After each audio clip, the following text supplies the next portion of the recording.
forgetting failure. And when I broke into professional baseball, I was told you need to learn to be like a good defensive back in football, meaning you need to have a short-term memory because you're going to have good days, but you're also going to have bad outings. There's a pretty good chance you're going to turn around the next day and face the same lineup that maybe you struggled against the night before. So you got to figure out a way to, forget that outing and move on to the next one. And forgetting failure is hard to do.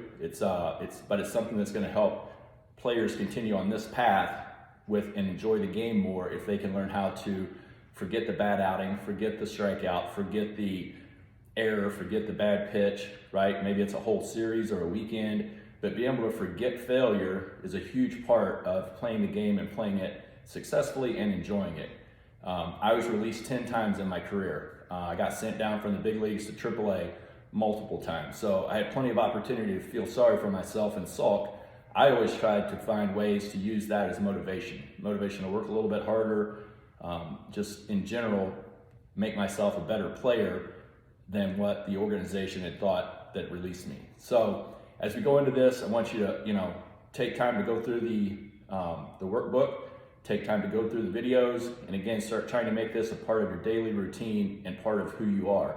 One of the greatest examples that I can think of somebody turning it around and forgetting failure is Freddie Freeman in last year's National League Championship Series. In the first 2 games, he was 0 for 8 with 7 strikeouts. 0 for 8 with 7 strikeouts on the biggest stage. Everybody in the baseball world is watching, and he's 0 for 8, 7 punch-outs. Turned it around, ended up being the World Series MVP, and that takes a lot of mental fortitude to be able to do that at that level. So it happens to everybody from Little League to the major leagues, and just use this as another one of the tools in your toolbox. If you're really strong at the mental game going into your high school season, going into our youth seasons, it's like adding, 5 miles an hour to your fastball in the off season. It's like gaining foot speed. It's like gaining range, or exit velocity. So take this and work on it just like you do your other skill sets, and I promise you're going to help you enjoy the game for a long time.